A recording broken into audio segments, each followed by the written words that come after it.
Seigneur Dieu et Père, merci beaucoup pour ta bonne parole. On peut prendre un temps ce matin, en deuxième partie, pour pouvoir lire une portion de tes Écritures et pouvoir méditer là-dessus, pour pouvoir prendre conscience des mots, des phrases qui sont dans ta parole, afin qu'on puisse être sur la ligne de départ, pour qu'on puisse comprendre quelque chose et être sur la ligne de départ pour pouvoir marcher dans ta volonté. Alors, guide-nous ce matin, Père, par ton esprit qui est en nous. Ouvre nos yeux, ouvre les yeux de notre cœur, afin qu'on puisse littéralement marcher en attendant le but ultime de nos vies, te voir face à face, Père. Et c'est au nom de ton Fils, le Seigneur Jésus, qu'on prie. Amen. OK. Première question. Ben, il n'y en a qu'une.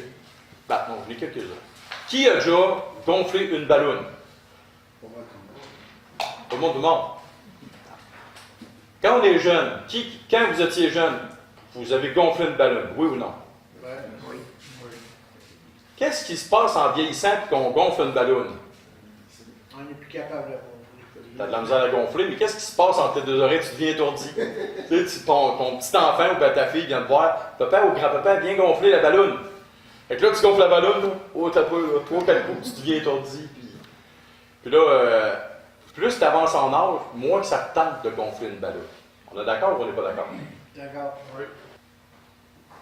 Le titre du message ce matin. Il est un petit peu long, mais écoutez bien chaque mot. Les désirs du cœur de l'homme, devant Dieu, sont une pure folie et n'apportent pas la paix du cœur et de l'âme. Pourquoi je vous ai parlé d'une balloune ce matin? C'est que quand on est jeune, le cœur des jeunes, c'est comme une balloune. À toutes les fois qu'un jeune a un projet, quelque chose, une pensée, quelque chose qu'il veut faire, qu'est-ce qu'il fait? Il rentre cette idée-là dans son cœur. Et là, son cœur, qu'est-ce qu'il fait? Il gonfle. Il rentre l'idée, là, il gonfle. Pareil comme une balloune. Si j'avais eu une balloune le matin, j'aurais fait un petit coup. OK, Josiane, t'es jeune. C'est à peu près la seule jeune que tu. Qu'est-ce que tu veux avoir dans ta vie? Ben, je sais pas. Là, en ce moment, je sais pas. Mais... Ben, tu dois sûrement vouloir avoir quelque chose. Tu vas avoir ton permis de conduire. OK, un petit coup dans la ballon. On regarde un petit peu là dans la ballon. Steve, qu'est-ce que tu veux avoir? Tu veux vendre ta maison? Oui, mais c'est fait, OK. Ben, tu voulais avoir ça. Un petit coup dans la ballon. Oh, oui, je l'ai. Ah, gonfle encore. Monsieur Cahouette, y a-t-il quelque chose que vous voulez avoir? Faire un voyage. Ah, M. Cahouette, il veut faire un voyage. Il veut faire un voyage. Ah là, la ballonne à gonfle. Suzy, qu'est-ce que tu veux avoir? Un mari plus calme. Un mari plus calme. Oh! Ça va être dur, mais c'est pas grave. On va en donner 2 coups dans la balloune. Ça va être vraiment un gros projet, un mari plus calme. Si tu regardes mon père à 72, bonne chance. Mon père, même sur un lit d'hôpital, il dit ouais, go. Il y a des projets, mais il est à moitié mort, tu sais. Mais bon. OK, on a tous des projets. Puis là, on a la ballonne qui gonfle, puis qui gonfle. Mais qu'est-ce qui se passe avec tous les projets quand on est jeune à la langue? On s'aperçoit d'une chose. Qu'est-ce qui se passe quand on s'aperçoit? On avait 1001 projets. En tout cas, moi, quand j'étais jeune, j'avais 1001 projets. Ma femme m'a dit qu'il était encore jeune, puis il y a encore 1001 projets. Mais, c'est pas vrai. Les projets, à un moment donné, tu pointes des projets, tu veux faire de quoi, tu veux ci, tu veux ça, tu veux accomplir ci, tu veux accomplir ça. Puis là, tu te ramasses au bout que tes projets, qu'est-ce qui se passe? Dans le 3/4, peut-être 80%. Là, la balloune dessouffle. Elle dessouffle. Qu'est-ce que ça fait une balloune à la fin, quand il n'y a plus d'air dedans? Ça ratatine. Ça vient tout croche. Le cœur de l'homme est comme une balloune. Littéralement. Une balloune, quand tu mets de l'air dedans, ça gonfle. Puis là, il y en a-tu des projets, hein? Puis là-dedans, il y en a des affaires. Ah oui, écoute. Puis à un moment donné, avec le temps, la balloune dessouffle, puis là, tu viens tout ratatiner. Et tu deviens que le cœur aigri. Tu deviens que le cœur frustré. Parce que tu as manqué ton coup là, tu as manqué ton coup là. Ça n'a pas marché là. Puis là, tu deviens que le cœur aigri. Mais pourquoi ce phénomène-là? Qu'est-ce qui se passe? Comme moi, là, j'ai un paquet de projets que je n'ai jamais réalisés, j'aurais voulu avoir, puis je n'ai pas réussi à avoir. Pourquoi? Pourquoi? On va tourner, s'il vous plaît, dans 1 Pierre. On va continuer notre étude sur 1 Pierre, chapitre 2, et on va seulement voir un verset aujourd'hui. Pourquoi? Parce qu'il y a du stock là-dedans, dans ce verset-là. 1 Pierre, chapitre 2, verset 11.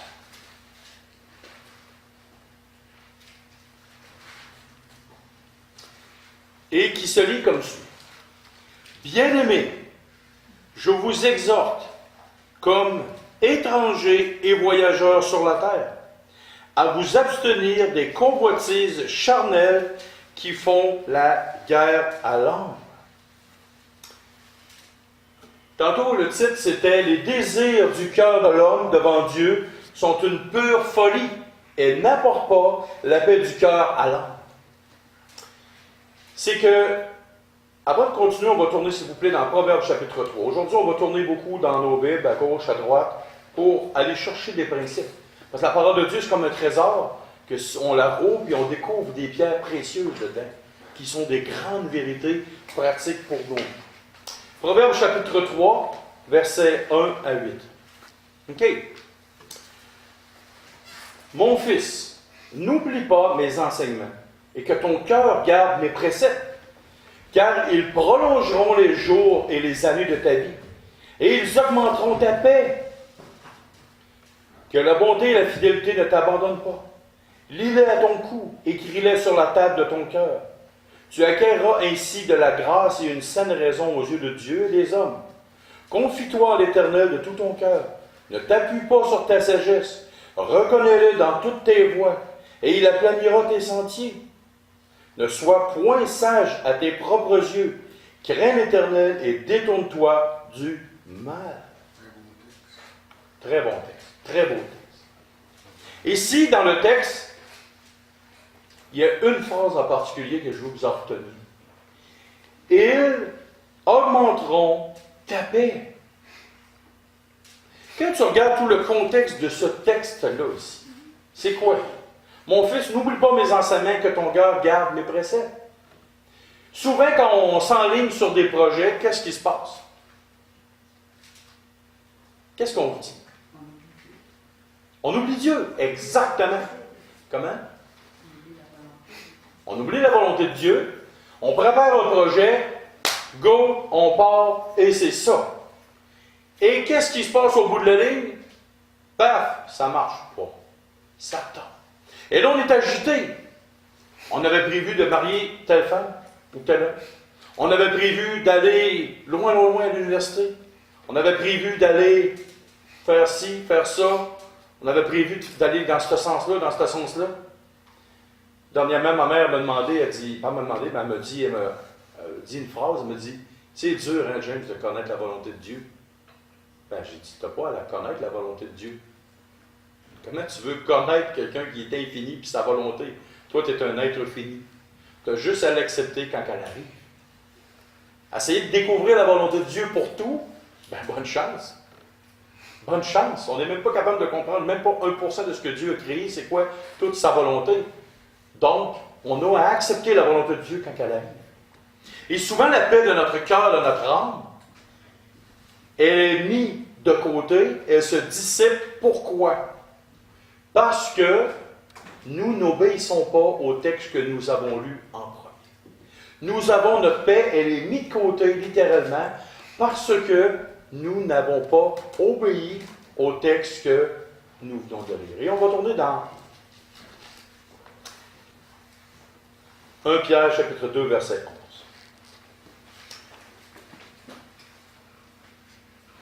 11. Le premier mot qui se trouve ici au verset 11, bien-aimé, ça ne parle pas à n'importe qui, ça parle à qui? Ça parle aux chrétiens, aux enfants de Dieu, précisément. Dieu s'arrête et il dit dans sa parole, bien-aimé. Imaginez-vous 30 secondes. Je prends l'exemple de Brice. Brice, ta femme, quand elle te parle, comment elle t'appelle? Brice. Mais si un jour ta femme venait te dire, elle te regardait dans les yeux, et elle te dirait, mon bien-aimé mari, et il regardait ses yeux. Et Euphrasie lui dirait, mon bien-aimé mari, j'ai quelque chose à te dire. Peu importe ce que tu fais, qu'est-ce que tu ferais? Tu t'assirais, et là tu l'écouterais. Et voyez-vous, Dieu prend ce mot-là et vous dit, bien-aimé. Oh, OK. Premièrement, ça te dit, arrête. Bouge plus, et écoute. On disait ça aux enfants quand ils étaient sur le bord de la piscine et ils couraient. Qu'est-ce qu'on disait sur le bord de la piscine, Josiane? Je m'arrête, je regarde et je prends mon temps. Oh, elle a retenu, c'est bon. Je m'arrête, je regarde et je prends mon temps. Pour pas qu'il court sur le bord de la piscine. Mais avec la parole de Dieu, c'est la même chose. Bien-aimé. Il dit, arrête-toi. Mais quand il s'adresse à bien-aimé, quand il dit ça, ça parle de quelque chose de particulier. Ça parle d'une position. Il t'appelle bien-aimé, mais c'est parce que tu as une position. Et quelle est notre position à nous? Apocalypse chapitre 1, verset 4 à 8, nous sommes appelés des sacrificateurs. Hey, on fait partie d'une gang. Une gang de sacrificateurs. On est tous dans le même lot. Tous les croyants, sans exception, nous sommes des sacrificateurs. Et il y avait une particularité dans l'Ancien Testament concernant les sacrificateurs. Et savez-vous, c'était laquelle? Il y avait une tribu qui s'appelait Lévi, les Lévites, et cette tribu-là avait une particularité. Quand ils sont arrivés dans la terre de Canaan, Il n'y avait pas d'héritage, il n'y avait pas de terre. exactement ça. Ça se trouve être dans Nombres, chapitre 18, versets 20 à 24. Et on va aller chercher ça. On va aller dans Nombres, chapitre 18, versets 20 à 24. Et il y a une phrase particulière dans ce texte-là. Nombre, chapitre quoi? 18. 18, versets 20 à 24.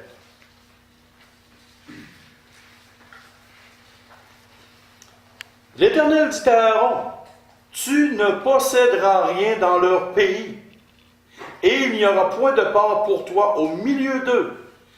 C'est moi qui suis ta part et ta possession au milieu des enfants d'Israël.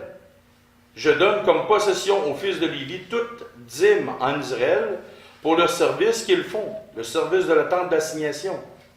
Les enfants d'Israël n'approcheront plus de la tente d'assignation de peur qu'ils ne se chargent d'un péché et qu'ils ne meurent.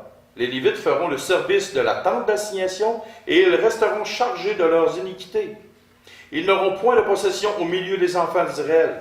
Ce sera une loi perpétuelle parmi vos descendants. Je donne comme possession aux Lévites les dîmes que les enfants d'Israël présenteront à l'Éternel par élévation. C'est pourquoi je dis à leur égard, ils n'auront point de possession au milieu des enfants d'Israël. Quelle était la particularité? Ils n'avaient pas de possession terrestre et leur seule possession était qui et quoi? C'était l'Éternel Dieu qui était leur possession. Il y avait quelque chose, c'était particulier. Écoute, tu pars, tu t'en vas là, puis Dieu promet à tout le peuple, on va vous donner une terre. Puis là, il arrive au bout du chemin. Puis là, il dit à cette gang-là, de Lévites, tu n'auras aucune possession. Tu n'auras rien. C'est moi ta possession. Wow! Le Nouveau Testament dit que nous sommes quoi? Des sacrificateurs. Spirituellement parlant, des sacrificateurs. Et une autre chose, comme position, se trouve dans 1 Corinthiens chapitre 6, versets 19 et 20. On va les lire ensemble. Et pour arriver au but que je veux vous proposer, il faut qu'on y aille lire ces choses-là. 1 Corinthiens chapitre 6, versets 19 et 20.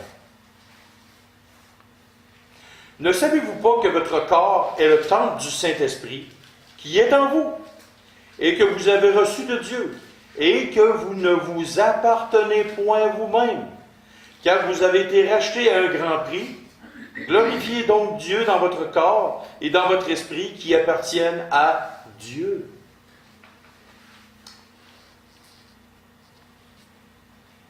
Voyez-vous, chaque croyant sur terre, premièrement,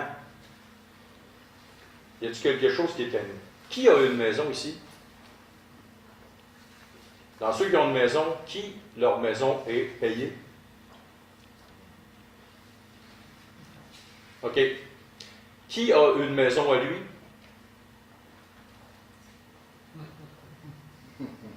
Linda, ta maison est finie de payer? Sa maison est à elle. Qui a une maison et qui n'est pas fini de payer? OK. Est-ce que vous avez une maison? Non. Votre maison n'est pas à vous. Elle est à la banque. Même payé. Oui, ça c'est ça. Mais on parle tangiblement, là, physiquement sur terre, terrestrement. Je ne sais pas si ça se dit, au niveau des hommes. Mais tu restes dans ta maison, tu fais les paiements, mais la maison n'est pas à toi. Fais 5-6 fois faux bon à la banque. Tu vas voir que ta maison n'est pas à toi. Ça ne sera pas long, ça ne sera pas à toi. Voyez-vous? Sur terre, comme nous, comme croyants, nous avons beaucoup de projets. Nous voulons acquérir des choses, qui n'est pas mal en soi. Mais d'où vient le tourment que nous n'avons pas la paix? D'où viennent toutes ces choses-là? On va remarquer que le monde aujourd'hui court comme des poules, pas de tête. Qu'est-ce que le monde aujourd'hui veut faire? Ils veulent acquérir, avoir, posséder, acquérir, posséder. Demande à un multimillionnaire s'il veut encore avoir 1 million. Qu'est-ce qu'il va te dire? Ben oui, il n'y a pas de problème. On va continuer. Il nous parle de bien-aimé. Il nous parle d'une position. Nous sommes bien-aimés. Nous devons nous arrêter pour comprendre ce que Dieu veut nous dire. Et ce que je vous dis là ce matin, là, ça peut être un changement très décisif dans votre vie, qui va changer littéralement votre vie, votre façon de voir les choses. Et je vous parle par expérience. Quand j'ai compris réellement, parce que des fois on lit des affaires dans la Bible, souvent on lit des affaires dans la Bible, on ne comprend pas.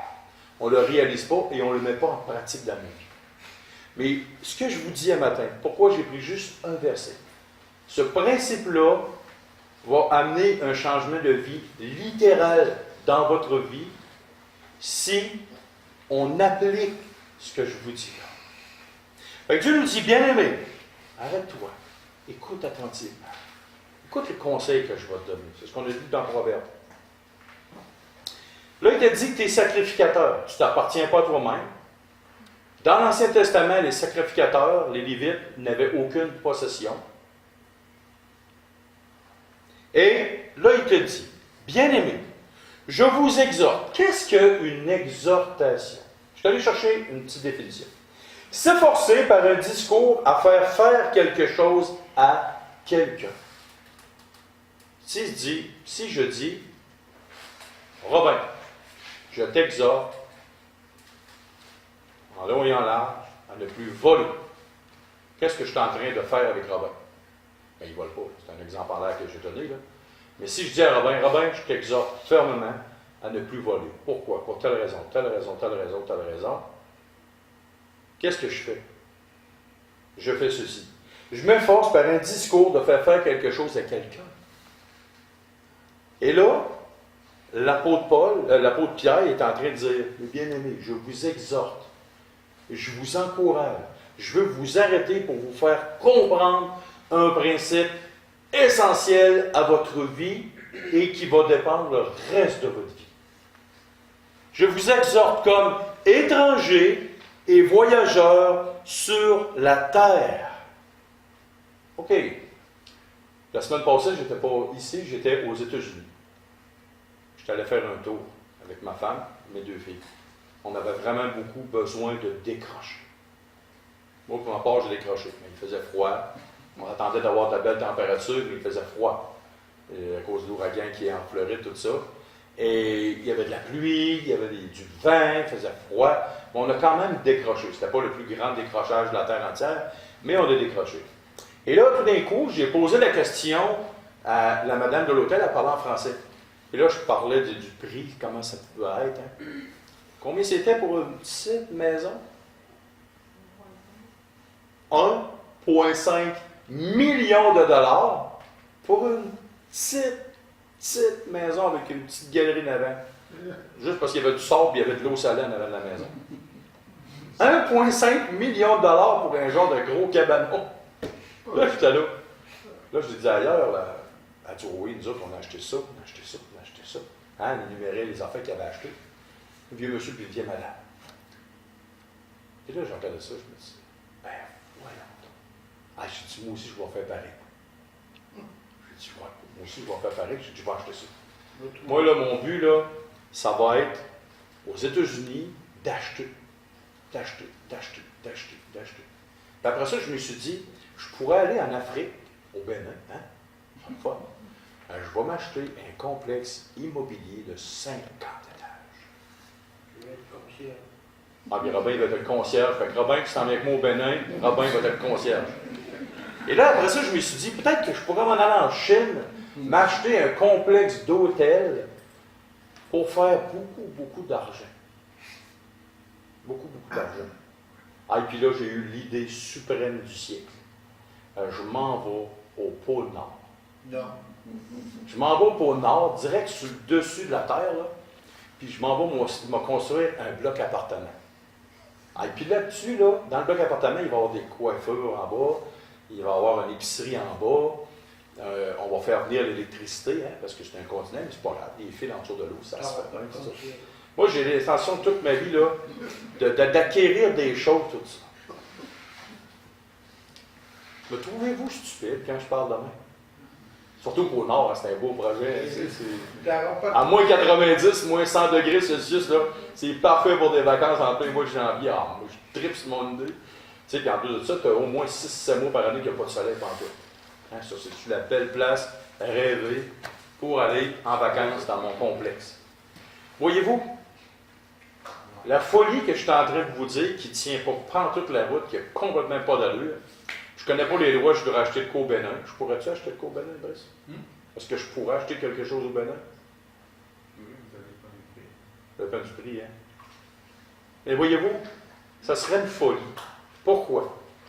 Imaginez-vous, là, que je commence à me promener partout sur la Terre, là, puis que je ne suis pas résident de ce pays-là, je ne connais pas les lois, puis là, je commence à acheter, puis j'achète. Puis là, j'ai ah oui, go. Où je commence à me mêler de la politique intérieure du Bénin. Hein? Je commence à chialer après le président du Bénin, après les politiques intérieures. Est-ce que ça aurait du bon sens? Pas du tout. Premièrement, là, je suis loin d'être un Africain. Je n'ai même pas ma citoyenneté, ma nationalité. Et la chose la plus terrible là-dedans, ça serait quoi? Comment est-ce que je vivrais en ayant des idées de folie comme ça? Comment est-ce que je vivrais? Comment est-ce que je vivrais? Je vivrais stressé. Je serais perdu. J'aurais-tu du temps pour m'occuper de tout ça? Non. Je serais sénère. Est-ce que le monde me payerait? Est-ce que ça serait rentable? Les profits, à gauche, à droite? Mon cœur serait comme une ballonne. Mais avec le temps, qu'est-ce qui se passerait? Il y a des fuites d'air. Oui, il y aurait beaucoup de fuites d'air. Il y a un petit coup d'aiguille à chaque fois, là. Fait que mon cœur se ramasserait comme une ballonne ratatinée. La Bible nous dit ici, littéralement, « Je vous exhorte comme étrangers et voyageurs sur la terre. » Qu'est-ce qu'un étranger et un voyageur? Je vais aller chercher une petite définition. Il y en a 4 pour étranger. Qui vient de l'extérieur, qui n'a pas de partie prenante, qui ne fait pas partie d'un groupe, qui n'a pas d'intérêt particulier. Revenons ça au côté spirituel. Qui vient de l'extérieur. On pourrait dire que les chrétiens, c'est des extraterrestres. Qu'est-ce que ça veut dire un extraterrestre? En dehors de la Terre. Un intraterrestre, ça veut dire qu'il serait dans la Terre, mais un extraterrestre, pas des antennes sur la tête, là, OK? Ni vert, ni je ne sais pas trop quoi, là. OK? Mais on est en dehors de la Terre. Littéralement. On vient de l'extérieur, on s'en va à l'extérieur. Ensuite de ça, on n'a pas de partie prenante. Quelqu'un qui est multimilliardaire, puis qui tient son livret de compte de banque, je ne sais pas si ça existe encore, mais il tient son livret de compte de banque. Qu'est-ce qui se passe quand il meurt? Il lâche. Il n'y a plus rien. Nous n'avons pas de partie prenante sur la terre. Ensuite, qu'il ne fait pas partie d'un groupe. Qu'est-ce qui est arrivé aux dernières élections? Les partis libéraux ont été tassés de la carte. Philippe Couillard, j'ai écouté un peu son discours de départ. Et il y a eu un autre discours de départ. Qu'est-ce qui est arrivé? Il dit, il est maintenant rendu temps, on oublie les partis politiques, les idées politiques, là. Il a dit, il est maintenant rendu temps que moi et ma femme, nous nous reposions. Il pensait faire partie d'un groupe, il pensait qu'il avait la confiance, l'appui de la population. Il a fait beaucoup de choses qu'il n'aurait peut-être pas dû faire. Il a dit des choses qu'il n'aurait pas dû faire, mais ça, c'est une chose. Mais toute son implication, tout son effort, son énergie, son champ d'activité, qu'est-ce qui est arrivé? Il s'est fait balayer du revers de la main. Oublions les partis politiques, il est quand même humain avant tout, OK? Voyez-vous, les gens qui s'impliquent sur la terre, puis qui s'impliquent, puis qui s'impliquent, qui s'impliquent, qu'est-ce que ça donne en réalité? Les hommes politiques, qu'est-ce que ça leur donne? C'est éphémère, en fait. C'est très éphémère. Les gens qui font du bénévolat, à la fin, qu'est-ce qui arrive? Qu'est-ce qui reste de tangible de ça? Rien. Un homme construit une maison, c'est le point de départ. Pourquoi? Pour qu'un jour la maison soit détruite puis qu'elle tombe. Tu fais un patio, tu sais que dans 20 ans, tu vas en faire un autre parce qu'il faut que tu fais raide. Les biens matériels. Les biens matériels, tout tombe. On ne fait pas partie d'un groupe, nous, comme croyants, sur la terre. Notre groupe, on fait partie d'un groupe, oui, mais il n'est pas terrestre. Il est céleste. Et c'est les enfants de Dieu. Ensuite, qui n'a pas d'intérêt particulier. Un étranger, c'est ça. Moi, j'ai-tu des intérêts particuliers au Bénin? J'ai certaines idées, ça doit être bon, sauf les bananes plantées, ça, c'est pas bon, ça. Les autres aiment ça, mais pas moi. OK? Mais, toi, de quel pays tu viens, Baba? La Côte d'Ivoire. La Côte d'Ivoire. Puis toi, quel pays? Togo. Togo, Côte d'Ivoire, Bénin. J'ai-tu un intérêt particulier dans ces trois pays-là? Je sais qu'ils sont en Afrique, mais pas là-dessus. Voyez-vous? Un étranger, c'est ça. Et un voyageur. Personne qui se déplace et qui n'a pas d'attachement quelconque de cœur avec un endroit particulier. Donc, si on prend la définition, et là, il nous enseigne, bien-aimés, je vous exhorte, comme étrangers et voyageurs sur la terre. Et quel est le problème aujourd'hui avec les gens qui sont sur la terre? Ils s'attachent à quoi? Profondément aux choses qui sont sur la terre. Ils s'attachent à leur compte de banque, leur maison. Ils s'attachent à quoi? À leur rire pour rire du futur. Et s'il y a un gros crash, ils vont rire jaune. Voyez-vous? Les gens s'attachent à ce qu'ils voient. Ils s'attachent à ce qu'ils voient. Avez-vous déjà parlé avec un aveugle? Levez la main ceux qui ont déjà parlé avec un aveugle. Un jour, si vous avez la chance de parler avec un aveugle, regardez ses champs d'intérêt. Et vous allez voir qu'ils sont totalement différents des vôtres et de ceux des gens qui l'entourent. Ces champs d'intérêt ne sont jamais matériels. Et c'est pas une joke, j'ai remarqué ça. Un aveugle, il ne peut pas dire « Hey, wow, as-tu vu mon beau char? As-tu vu ma grosse maison? As-tu vu ma belle femme? » Un aveugle qui se marie, un aveugle de naissance qui se marie avec une femme, est-ce qu'il marie parce qu'elle est super belle et bien faite? Il se marie pourquoi avec elle? Il se marie par amour ou par le cœur. Sa personne, ce qu'il entend, ce qu'il peut ressentir. Voyez-vous?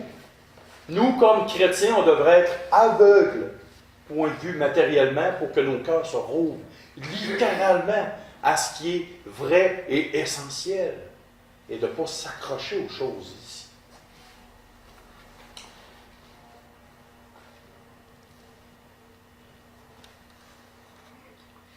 En réalité, quelle est notre direction? On s'en va vers où? Brice, demain matin, tu t'en vas où? Travail. OK, tu t'en vas où? À Québec? OK. Steve, demain soir, où tu t'en vas? À job. À quelle place? À Montmagny. Gilbert, demain matin, où tu t'en vas? Je vais rester à la maison le matin. Ah, demain matin, cette semaine, as-tu un projet, un plan de match? Vers quel endroit tu t'en vas? Peut-être monter voir mes enfants, quelque chose comme ça. Là. OK. Peut-être. C'est sûr qu'elle est rendue à la retraite, puis plus libre un peu. OK? On s'en va tout à quelque part dans notre vie terrestre, ces choses-là. Mais la réalité, tu dis que tu t'en vas où demain matin? Ça va à Québec, ça va travailler. Voyez-vous, on s'en va tout à quelque part, point de vue terrestre. Ça, c'est notre direction. Mais en réalité, dans notre concret, dans notre fort intérieur, quand on va travailler le matin, on se lève et on se dit, en réalité, pourquoi je vais travailler? T'arrives-tu à un moment donné dans ta vie que tu te poses la question, pourquoi je m'en vais travailler? C'est quoi le but de ça? Ou pourquoi je fais ça? Ou pourquoi en réalité je fais ça? Tu sais, ça fait des années que je travaille, ça fait des années que je soude ou que j'assemble la structure d'acier. Ça m'est arrivé souvent de me poser la question. Pourquoi je fais à un moment donné? Tu sais, t'arrives, toi, Gilbert, t'as livré du lait, t'as cherché du lait. T'as-tu arrivé le matin de dire, en réalité, pourquoi je chauffe les camions? Pourquoi je vais chercher du lait le matin? Tu sais, t'arrives, t'as une espèce de crise existentielle dans ta vie. Tu sais, Suzy, elle me dit, des fois, pourquoi le matin je m'en vais à l'école? Tu sais? On arrive tout à un moment donné à une crise, là. On est pris. Parce que moi, je pense, ce que je peux regarder dans les Écritures, c'est qu'en réalité, notre direction sur Terre est guidée par notre vue. Mais prenons l'exemple que si notre direction était guidée par l'essentiel, si vous, demain matin, vous tomberiez tout aveugle d'un coup, toute la guerre, sans exception, demain, irait-tu à Montmagny? Non. Je me cherchais une nourriture. OK? Ta direction changerait. Allez, t'as peu. Reste demain matin, tu tombes aveugle. T'en vas-tu travailler? Là? Qu'est-ce que tu ferais? Comment tu vas faire? Voyez-vous? Nous sommes guidés par ce que nous voyons. Mais quelle est en réalité notre direction de cœur? Vers quoi on devrait s'attacher? Et si on regarde avec ce qu'on est guidé par la vue, qu'est-ce qui se passe? Ah, il faut que je fasse ci, il faut que je fasse ça, il faut que je fasse ci, il faut que je fasse ça. Avez-vous déjà vu un aveugle stressé? Par la pression de la vie? Donne-moi un aveugle stressé. Si vous en trouvez un, là, à moins qu'il ait fait un saut, là, je ne parle pas de ça.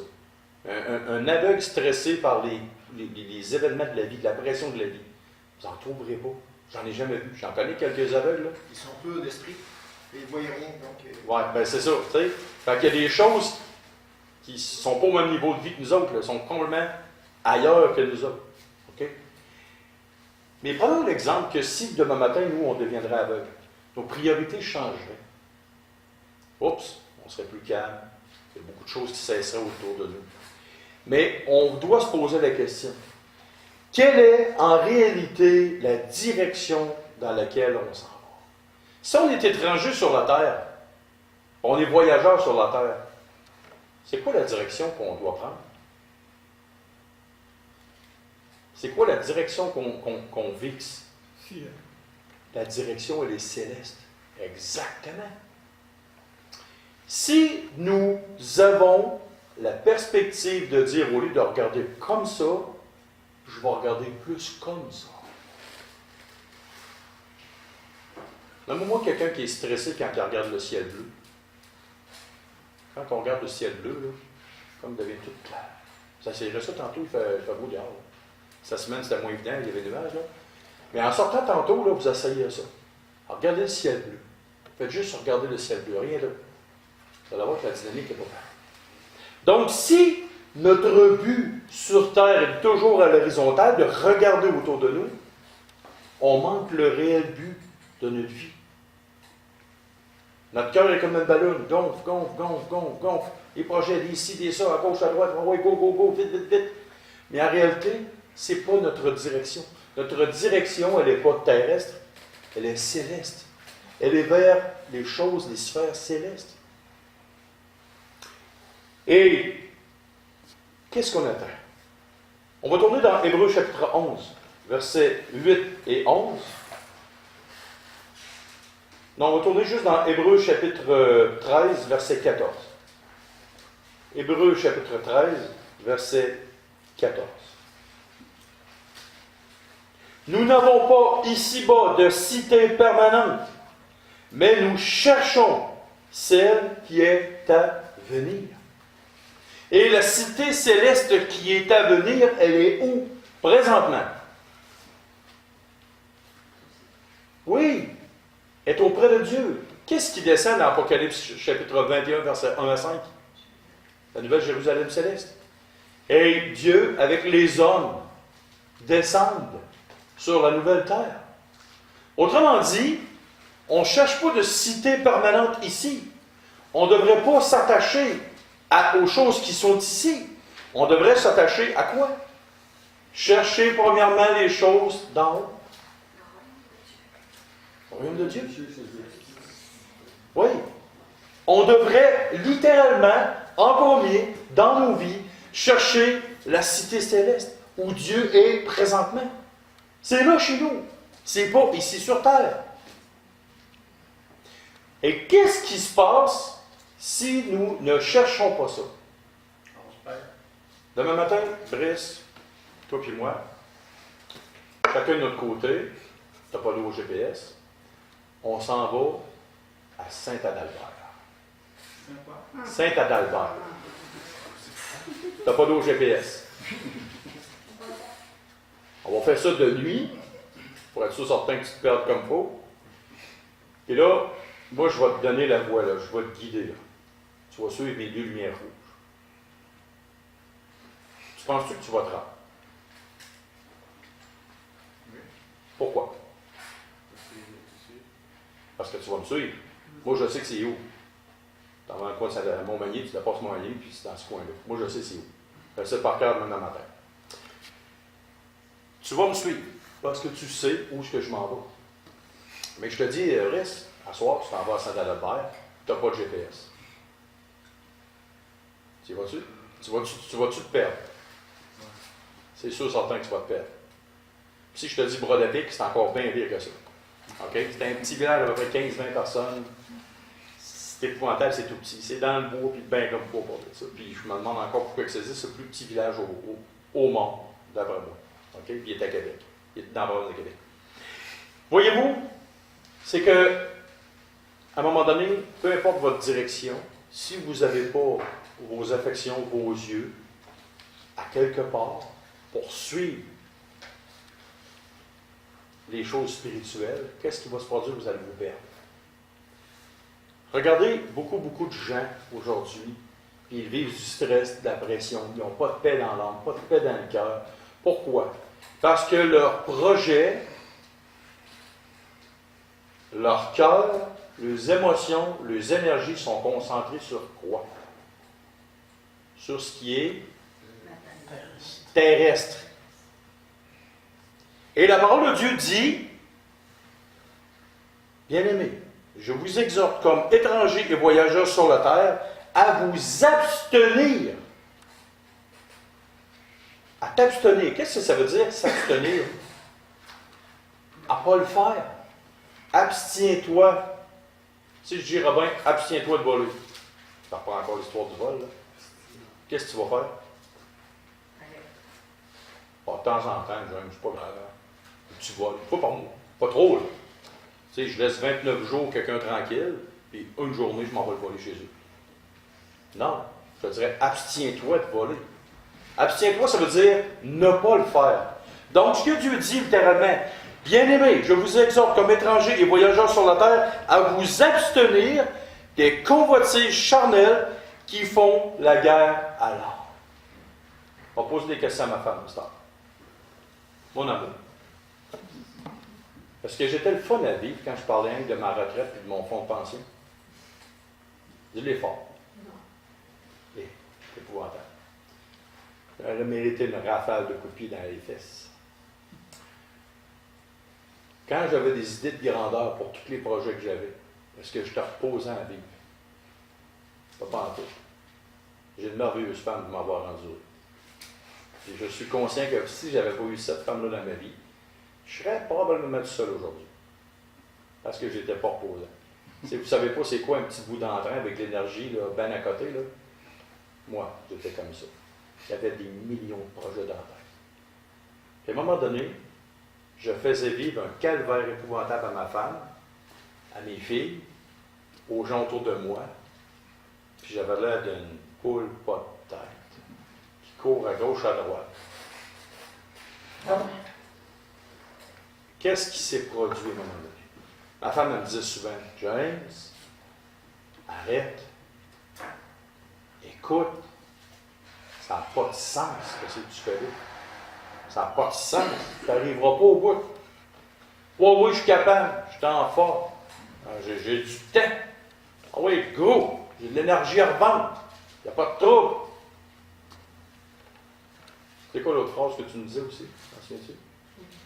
Il y en avait pas mal des phrases qu'elle me disait. OK? Mais une phrase qu'elle me dit en particulier régulièrement tout le temps, puis que ça fait pas bien longtemps que j'ai compris. Ça fait quelques années que j'ai compris. Puis même là encore, là, il y a des relents là, où je fais attention, là, parce que, mon ami, elle m'a dit, James, tu passes à côté de l'essentiel. Moi, j'ai dit ça en masse, hein? Oui, hein? Tu passes à côté de l'essentiel. Au début, ça, oui. J'étais comme obnubilé, j'étais comme aveuglé. Aveuglé par quoi? La balloune qu'il y avait dans mon cœur. Mais je n'avais pas la paix. Je m'activais, je faisais des activités, go. Mais je n'avais pas de paix. Et j'étais quoi? Souvent déçu. Et pourquoi? Parce que je ne m'abstenais pas de convoitises charnelles qui font la guerre à mon âme. Qui aime la chicane dans son couple? Y a-t-il quelqu'un qui aime ça, la chicane dans son couple? Non. Qui aime la chicane avec un poisson? Qui aimerait ce qu'il y ait une guerre ici au Canada? Tu sais, une guerre jusqu'à au moins le 3/4 du monde qui mourrait. Non? Personne qui aimerait ça. Hein? Et pourquoi est-ce qu'on s'en va directement se tirer dans des choses qui font la guerre à notre âme? Littéralement. On s'embarque dans un projet, dans une idée, dans une façon de voir les choses qui font littéralement la guerre à notre âme. On se nuit nous-mêmes. Et là, je ne suis pas en train de dire qu'il ne faut pas avoir des projets. Vous savez, ma femme me disait souvent, James, arrête d'avoir des idées de grandeur. Prends donc des plus petits projets. Ah, je dis, OK, c'est beau. Je commence à faire un jardin. Un petit jardin, 4 par 8. Fait que là, à un moment donné, je pogne, je dis, ouais, 32 pieds de loin, ça ne sera pas payant, un petit jardin de 32 pieds. Fait que là, ouais, 2 boîtes de 32 pieds, ça ne sera pas payant. Fait que là, à un moment donné, j'ai une autre idée. Peut-être que 3 boîtes de 32 pieds de long, ça ne serait pas pire. Hein? Vous avez des légumes, tout ça. Planter des arbres, puis planter ci, puis planter ça. À un moment donné, là, même dans des petits projets, mon cœur, il faut qu'il fasse attention. Avec des ruches, il faut en avoir, hein? Il faut en avoir plein de ruches. Facile, j'ai mis du pli. J'aimerais ça. Et il y a un piège dans chaque chose. Il y a un piège. De passer à côté de l'essentiel. Je veux avoir des ruches, pourquoi? Pour déguster ça, parce que j'aime ça du miel, mais pour m'en partager avec le monde ici. Mais je suis obligé d'avoir 250 ruches. Pour avoir des barils, puis des barils, puis des barils de miel. Je peux-tu avoir un jardin? Ma femme, elle me disait, moi je disais, on va accumuler des légumes toute l'année. Puis là, ma femme m'a fait réaliser, tu veux, la grosse poche d'oignon est en spécial à 5$. Ça vaut ça la peine, en réalité, que je fasse pousser 375 oignons? Non, ça ne vaut pas la peine. Ma femme m'a dit, pourquoi tu ne fais pas un jardin qu'on puisse en déguster tout de suite au moment où tu sais, des fraises, des pois sucrés? Je dis, ouais, elle a raison, c'est vrai. Au lieu de mettre ça tout dans le congélateur, puis d'accumuler, waouh, mon congélateur est rempli. Non, j'ai plus de place pour la viande. Qu'est-ce que je vais faire?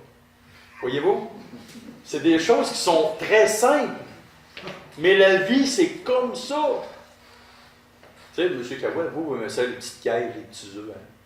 Si vous diriez d'avoir 1000 cailles puis 3500 œufs chez vous. Hein, ça le fun, hein? Il y aurait des œufs partout. Ouh! Ça n'aurait pas de bon sens. 1000 cailles, des petits poulets partout dans la cour. Voyez-vous, c'est souvent, on a des convoitises charnelles. Que ce soit l'amour de l'argent, que ce soit des possessions matérielles, que ce soit n'importe quoi. Si on part en peur, qu'est-ce que ça va devenir un petit projet? La guerre totale dans votre cœur, dans votre âme. Et une guerre, c'est pas plaisant. C'est pas le fun. C'est jamais fun pour personne. Puis ton projet, est-ce que ça va nuire à ta femme, tes enfants, ou ton mari, ou à ton monde autour de toi, à ton assemblée? Oui. Tout ça ensuite. Ça, c'est une grande vérité. Bon, maintenant, pour terminer, nous, comme chrétiens, si on est des résidents temporaires, on est des voyageurs, prenons l'exemple, si je m'en vais aux États-Unis, je suis bien mieux de profiter de la plage. Pourquoi je voudrais acheter la plage? Je viens qu'à y aller dessus. Je me casse pas la tête pour ramasser les cailloux, je me ramasse pas les cochonneries. Je me casse pas la tête pour l'entretenir. Je viens qu'à y aller et d'en profiter. Il y a des gens qui vont le faire. Tu sais, je disais souvent à ma femme, hey, on pourrait s'acheter en Floride un condo. Wow, on a des pas chers, 55 000 pièces. Oh, ce sera le fun. Oh, mais elle me dit, James, t'as 2 semaines de vacances par année. T'as pas envie de juste louer 2 semaines, puis ça va être bien correct, ça va coûter moins cher. Ouais, c'est vrai. Voyez-vous? Tu sais, des fois, on part en peur, vers l'infini et plus loin encore. Mais en réalité, c'est une folie. On est des voyageurs et des étrangers sur la terre. Puis, depuis que j'ai commencé à comprendre ça, puis là, pour moi, c'est une assimilation. Là. Pour moi, c'est une assimilation. Là. Puis je travaille beaucoup là-dessus, là, beaucoup. À dire, hey, je suis temporaire ici. Je ne sais même pas combien de temps qu'il me reste à vivre. Je peux-tu profiter du temps? Et voici maintenant la conclusion que j'en ai tirée. Qu'est-ce qu'on devra faire, nous, en tant que croyants, en tant que voyageurs, résidents, temporaires? On va tourner dans Ecclésiaste, chapitre 9, versets 7 à 10. Ecclésiaste, chapitre 9. Ecclésiaste est tout de suite après les Proverbes. Psaume, Proverbes, Ecclésiaste.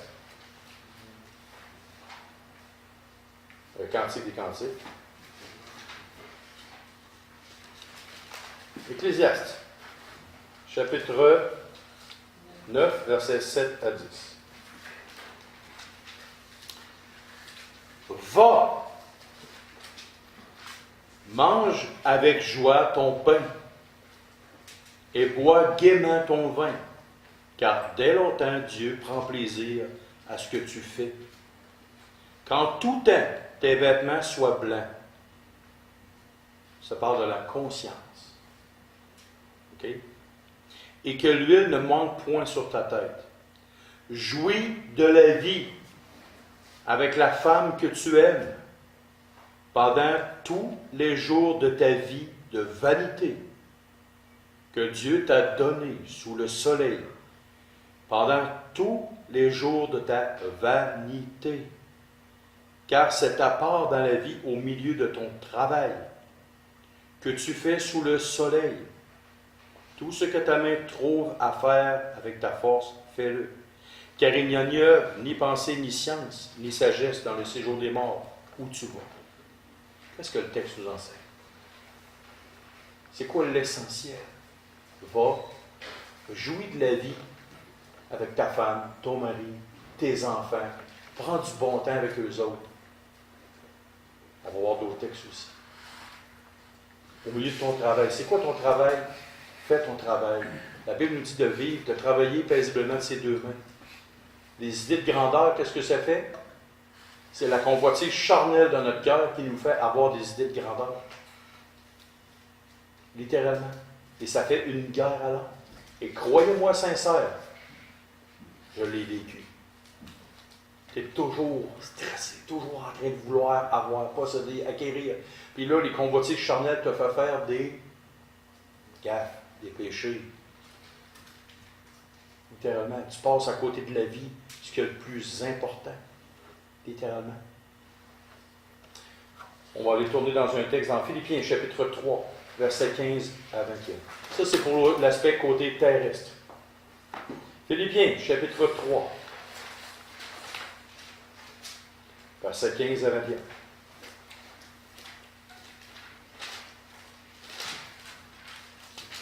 Et 4 à 9.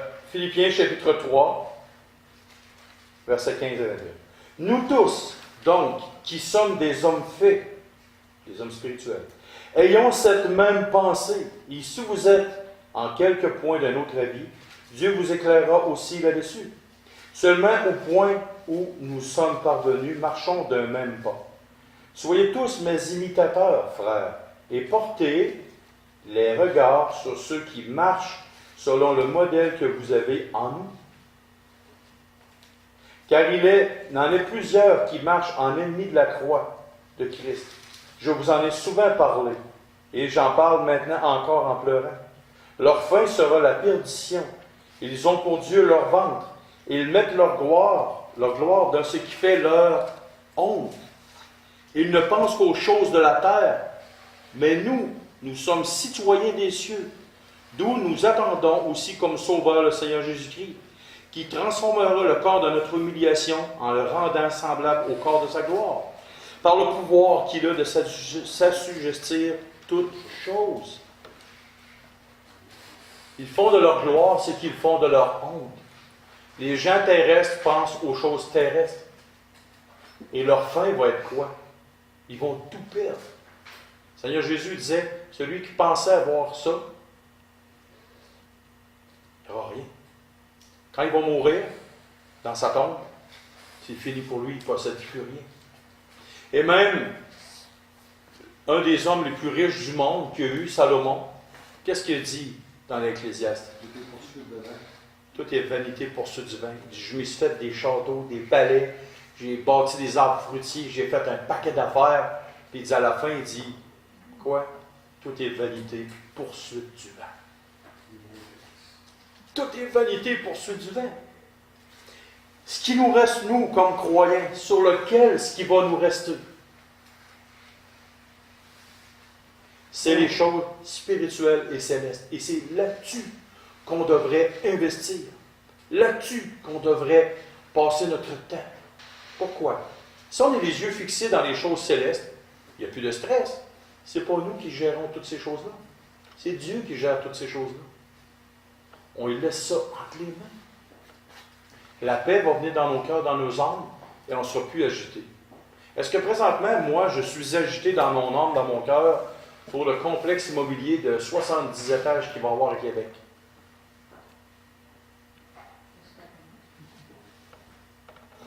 Pas en tout. C'est qui, tu sais, puis moi, on travaille à la même place, qui est le plus malheureux de tous les hommes dans l'entreprise où on travaille? Je ne peux pas juger, mais ceux qui ont beaucoup de biens matériels. C'est qui a le plus de biens matériels? Moi, je connais pas tout le monde. on le connaît, c'est lui qui est le propriétaire. Il a de l'air heureux. Hein? Oui, c'est ça. Mais... Il sourit beaucoup. Hein? Oui, non, pas vraiment. Il est malheureux. Malheureux comme les pierres. Pourtant, c'est lui qui a le plus de projets, de matériel, de ci, de ça. Construit une maison de 3 étages avec un ascenseur, 65 tonnes d'acier dans sa maison, avec sa clôture. Hein? Ça, c'est une belle clôture. Elle est belle, la clôture. Mais il y a à peu près 35-40 000 piastres de fer avec du temps et de l'énergie pour une clôture. Voyez-vous? Le stress, tout le temps le stress. Il n'y a pas de paix, il n'y a pas de... Le désir, la vie n'est pas belle. Et dans Philippiens chapitre 4, versets 4 à 9. Réjouissez-vous toujours dans le Seigneur, je le répète, réjouissez-vous, que votre douceur soit reconnue de tous les hommes. Le Seigneur est proche, ne vous inquiétez de rien, mais en toute chose faites connaître vos besoins à Dieu, par des prières et des supplications, avec des actions de grâce. Et... Quoi? Comment? Je suis sourd, excusez. La paix de Dieu. La paix de Dieu. On va recommencer. Ne vous inquiétez de rien, mais en toute chose, faites connaître vos besoins à Dieu, par des prières et des supplications, avec des actions de grâce.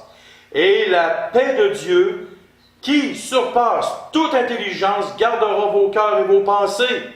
Au reste, frères, que tout ce qui est vrai, tout ce qui est honorable, tout ce qui est juste, tout ce qui est pur, tout ce qui est aimable, tout ce qui mérite l'approbation, ce qui est vertueux et digne de louange, soit pour votre voisin. Alors, pour les autres, ça. Non. Soit l'objet de vos pensées. Les choses célestes, les choses spirituelles, pures, irréprochables. Wow! Qu'est-ce qui va arriver si c'est ça qui est dans vos vies? La paix de Dieu qui surpasse toute intelligence. Arrête de fréquer et d'avoir peur et de courir comme une poule pas de tête. Occupe-toi des choses spirituelles. La paix de Dieu va venir dans ton cœur, dans ton âme. Et un dernier texte, 1 Corinthiens 15, 58, et on va finir avec ça. Ainsi, mes bien-aimés, mes frères bien-aimés, soyez fermes, inébranlables, travaillant de mieux en mieux à l'œuvre du Seigneur, sachant que votre travail ne sera pas vain dans le Seigneur. Un jour, ma femme me disait, James, il me semble qu'avec les deux filles, là, j'ai tellement travaillé pour rien. On dirait que j'ai couru, je me suis dépensé pour rien. Tu vas me regarder avec un petit sourire. J'ai dit, Suzy, c'est pas maintenant que tu vas voir le travail que tu as fait dans la vie de mes deux filles, dans la vie de nos deux filles. C'est plus tard, quand ils vont être rendus adultes. J'avais-tu raison? Elle dit oui. C'est ça. Présentement, quand tu investis à la bonne place ton temps, ton effort, ton énergie, et que tu les mets dans les choses célestes, Dieu te promet une chose ici. Sachant que votre travail ne sera pas vain dans le Seigneur. Brice, à quel endroit tu travailles? Retraite Québec. Comment? Retraite Québec. Retraite Québec. Ton travail, es-tu toujours à recommencer? Ton travail, es-tu toujours à recommencer? Tu fais toujours le même travail? Oui. Puis ça n'aura jamais de fin. Si tu vivrais 200 ans, tu travaillerais 200 ans là, ça n'aurait jamais de fin. Jamais. Nous, on travaille dans l'acier. Messieurs, que vous avez soudé, ça a-tu une fin? Ça a une fin quand le rouleau de fil est fini, mais après ça, c'est quoi? Tu remets un autre rouleau de fil, ça recommence. Puis à un moment donné, tu arrives, tu travailles sur terre, tu bâtis, tu fais des affaires, tu fais des affaires, tu fais des affaires. Puis tu as toujours, à un moment donné, l'impression de dire oh, rien. Ah, imaginez-vous, là, on construit des édifices de structures d'acier, là, puis plusieurs années après, là, il y a un gars qui arrive avec bien plein d'argent, il fait détruire tout le travail des hommes pour m'en reconstruire un autre plus haut. Mettre 20, 25, 30 étages de plus. Puis c'est tout en vain, en réalité. Oui, on paye nos affaires, on travaille, on fait nourrir nos femmes, nos enfants avec ces choses-là, mais en réalité, c'est vain. Puis savez-vous pourquoi c'est vain? Et je vais vous dire pourquoi c'est vain. Parce que tout le travail qu'on fait, un jour, va passer au feu. Tout le travail un jour qu'on fait va passer au feu. Les structures d'acier, le lait qu'on a amené, les tanks de lait, n'importe quoi qu'on fasse du travail de bureau. C'est tout le temps en vain. Mais dans l'œuvre de Dieu, dans les choses de Dieu, dans les choses spirituelles, c'est jamais en vain. Seigneur Jésus disait quoi? Si tu donnes un verre d'eau seulement à quelqu'un en tant qu'enfant de Dieu, tu ne perdras pas ta récompense. Moi, c'est ça sur terre qui me challenge. Le monde me dit, James, il me semble que tu pourrais être pasteur d'une plus grosse église pour avoir un bon salaire. Tu arrêtes ton fonds de pension. Tu arrêtes tout ça. Hey, mon ami, hein, tu arrêtes tout. Je me suis fait offrir. Non. Dieu va m'appeler ici. Si je m'en vais là-bas, est-ce que je vais recevoir les récompenses que Dieu peut me donner? Non. Hey, dis donc. Tu sais, il faut que tu soudes. Bon. Cette semaine, là, à la place de souder, tu passes sur le balai. Vas-tu te rendre à la fin de ta semaine? Non, hein? Non plus. Moi, je suis inspecteur. Si j'arrête d'inspecter et je laisse les morceaux s'accumuler, qu'est-ce qui va arriver? je ne finirai pas ma semaine non plus. Je vais me faire rencontrer. Hey, je te paye pour ça. Je te paye pas pour assembler ou faire d'autres choses. Je te paye pour faire ça. Donc, pensons à ça, 30 secondes.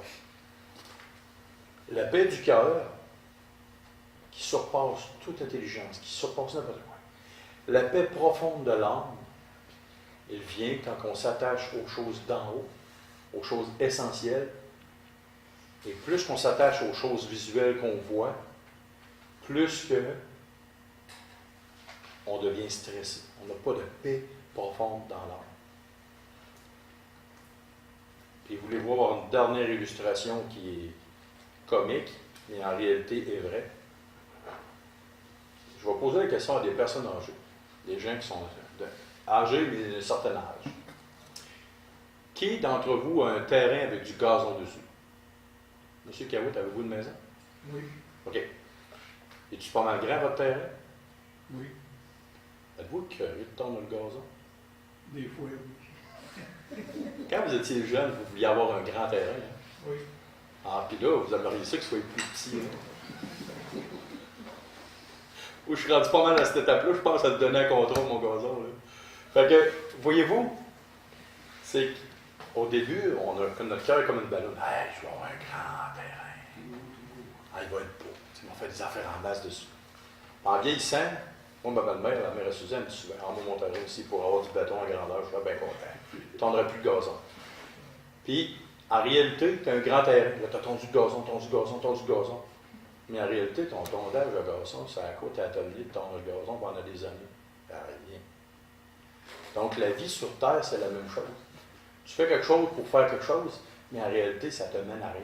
Tondre le gazon, là, c'est quoi ça vous a donné d'avoir du gazon sur votre terrain, vous?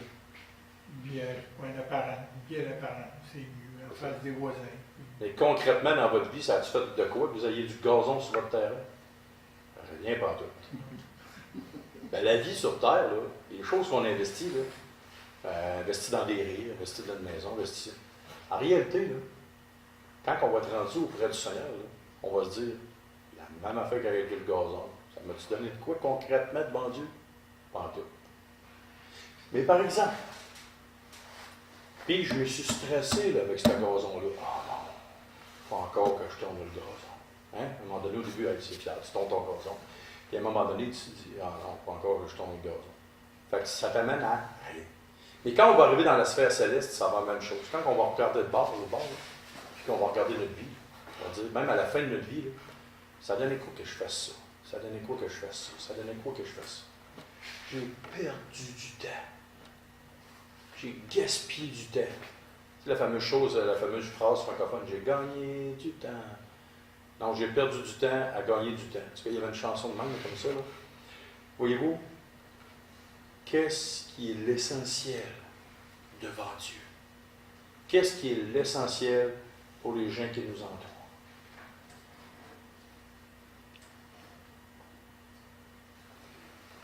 Quand j'étais plus jeune, puis j'avais une entreprise, puis que j'avais des choses comme ça, je ne prenais pas souvent ma femme dans mes bras. Est-ce que ça t'a manqué? Et ce principe-là, j'ai décidé de commencer à l'appliquer depuis quelques années. Je ne vous dis pas que c'est parfait. C'est très dur à faire. Surtout avec la nature que tu as. De plus en plus, je m'approche de mes filles. De plus en plus, je m'approche de ma femme. Pas parfait, le gars. Vraiment pas. De plus en plus, je prends conscience de l'essentiel des choses importantes. Puis je continue ma femme pour me sonner un son de cloche quand que, oups, je dérape à gauche ou à droite du but essentiel des choses. Messieurs, écoutons nos femmes, c'est important. Prions. Seigneur Dieu et Père, nous avons pris du temps dans ta parole. Un verset seulement. Mais combien ce verset parle en profondeur d'une grande vérité.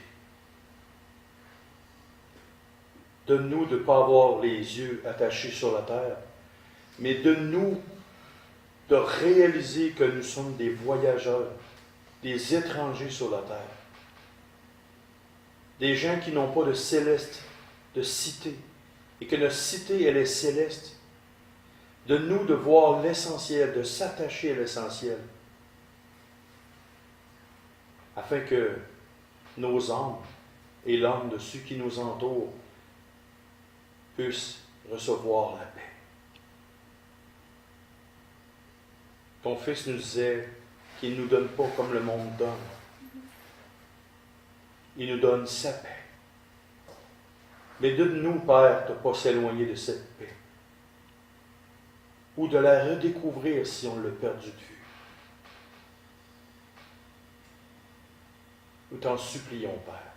Transforme nos cœurs, transforme nos âmes, afin qu'on puisse comprendre, comme Marie qui avait choisi la bonne part.